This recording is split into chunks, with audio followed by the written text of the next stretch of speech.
Welcome to the South Jersey Pulse. I'm Tiffany Ip, and I'm here with Professor Mutari and Deb Figart from Richard Stockton. And we're here today to talk about your upcoming book, Just One More Hand, Life in the Casino Economy. First of all, why don't you guys tell me a little bit about your book? I understand that it's a collection of life stories from workers in Atlantic City, but what else can you tell us about it? Shall I start? Okay. Well, what we did in the book was combine in-depth interviews with people who work in the Atlantic City casinos or who have left jobs in Atlantic City casinos, their life stories, but we tried to contextualize those by looking at the changing economy of Atlantic City, New Jersey, how it's evolved over time, and how various strategies by the casinos and the casino owners have changed the experience of work for those people. Okay.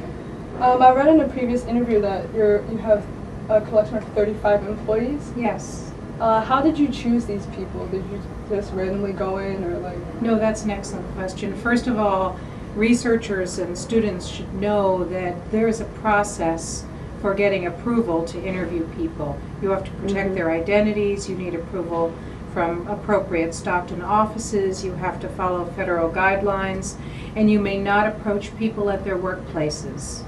So we started, first of all, when you live in South Jersey, the tourism industry is so dominant that everybody knows somebody who works in a casino.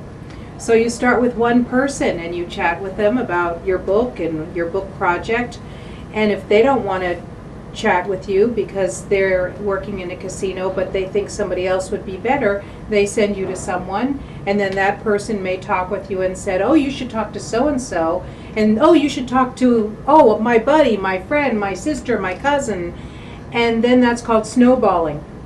So what we did is we snowballed for 35 interviews with interesting clusters, sometimes 2 people in a family, but we made sure that we had diversity of type of job, diversity by every kind of demographic category you would want. So it's a nice, rich group of people. And combined, these 35 employees combined have over 550 years experience in the casino industry. Right. Wow. So, and one of the things that helps is that we had a target of about 30 to 35 people when we started.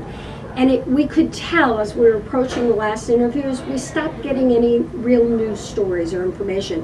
Everybody's individual life story was the same, but we were hearing the same things about the changes in the industry, the changes in the job. So we felt confident that we were done. There were no surprises, no stones left unturned at that point. That's really interesting. Yes. Good. So how have you seen Atlantic City and the South Jersey region evolve over the past few years? Okay, my turn. Well, obviously, the big change has been that Atlantic City, when it started, had a virtual monopoly on the East Coast in terms of gambling. And now we've seen not just an increase originally in gambling up and down the East Coast, but the first wave of that were really what we call slot parlors, emphasis on slot machines.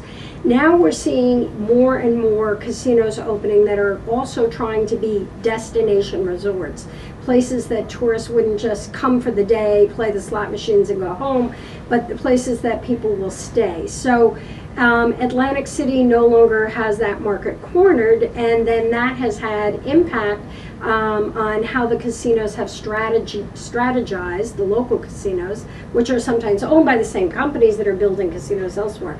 They've developed some different strategies for dealing with that. I could go on and talk a little bit briefly, but basically the 3 that we focus on are the ways in which casinos either are trying to bring in wealthier, more upscale demographics in order to get beyond simply people who play slot machines. Mergers and acquisitions into bigger companies coupled with cost cutting, and that's had the most detrimental impact on casino employees. And then the third one is looking to the state for tax breaks, subsidies, other kinds of benefits. So in order to basically threatening to close if you don't give us presents. So we've been looking at those three kinds of strategies. So you can see, Tiffany, it's really applied economics because first of all, Atlantic City lost its East Coast monopoly in gaming. So it's facing more and more competition from regional casinos. Second of all, the casinos have to respond to that, and responding to your rivals is an oligopolistic behavior. So our casinos in Atlantic City now, several of them with one owner, 4 with one owner, they're acting like oligopolistic firms and reacting to their rivals and trying to build brand loyalty and trying to build a destination resort and repeat customers. It's classic textbook economics in many cases. Thank you for clarifying that. So talking about how you mentioned that they're starting to expand apart from the slot machine kind of idea, that has to do with like the recent Do AC campaign, right? And they've been trying to draw more attention to Atlantic City, which includes having all those free beach concerts we had over the summer, which drew like 60 to 65,000 people. So do you think that this new campaign is a step in the right direction? Well, it's working slowly. Non-gaming revenue, non-casino gaming revenue is increasing, which is a very important thing for the city to survive and thrive and help be the economic driver for the region that it has been and that it can be. So there's no question that concerts are working, that beach bars have been working, that other kinds of having the walk and retail shopping, emphasizing upscale restaurants, some of those things, more paid concerts as well as the free concerts. All of those things have made it a more diverse resort, give people more things to do. In the old days, the original idea seemed to be, perhaps they put, just get people in, put them in a box, a building shaped like a box that had no windows, no clocks, and pretend there's no ocean, pretend there's no boardwalk, tell them it's really crime-ridden out there so they won't leave the casino, and just keep them there playing the slot machines. And that strategy has completely exhausted itself because people can play the slot machines anywhere. They can even game at home now. So these, a lot of these strategies really started a number of years ago in the mid-2000s, particularly with the opening of Borgata. But unfortunately, the Great Recession really put a damper on some of those efforts, and now we're seeing them come back. Well, the strategies for shows also has been a long-term strategy in Vegas. Vegas is very successful in the non-gaming market. It's in the middle of a desert. So why do people go to Vegas other than to gamble? It turns out they go to Vegas for the great shows. Siegfried and Roy and the Tigers were there. Elton John is there. Entertainers book for years at a time at Caesar's Palace there. And people go for 3 days or 7 days, and their schedules are packed. The other strategy that has been successful in Vegas and in Atlantic City is bringing celebrity chefs to the casinos to open their restaurants in the west or in the east of Atlantic City. Food is big. Foodies are big. Brew pubs are big. Whiskey bars are big. And we've got all of these things now in Atlantic City. But we do also think that the local economy needs to diversify beyond simply tourism.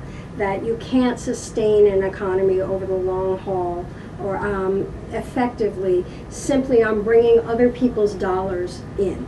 That you need the kinds of businesses that appeal to locals. It's one of the good things, for example, about the Walk shopping district, is that something that isn't just for tourists, it's also for locals. So we need more businesses that recycle dollars throughout the economy, create jobs, and create businesses that locals will also patronize. Yes. That's really important. Yes, that sustains a local economy in a very Keynesian, demand-driven sense. You have jobs in a community, people spend that money in that community, business thrive in that community. Businesses thrive, they hire more people. It's much more valuable in terms of a multiplier effect in economics than just bringing dollars in, importing dollars in from the outside. Oh yeah, I definitely see what you mean by that. So, what do you see for the future of Atlantic City? Hopefully better days ahead in the long run. It's going to be a bumpy ride for a while. Yeah. It's going to be a bumpy ride for a while. And the Great Recession is over technically, but there's still some pain in the housing market everywhere, and it's worse in Atlantic City now. There's still an income polarization in America and a lot of low-wage jobs that are rising, and it's accentuated now in Atlantic City with the decline of job quality, with what's happened in the industry, as we show in our book. But hopefully the city in the long run will fight. It is a fighter. It sponsors And fights come back. and come back. All right, well, thank you guys so much for your time. And Thank you. Thank you, Tiffany.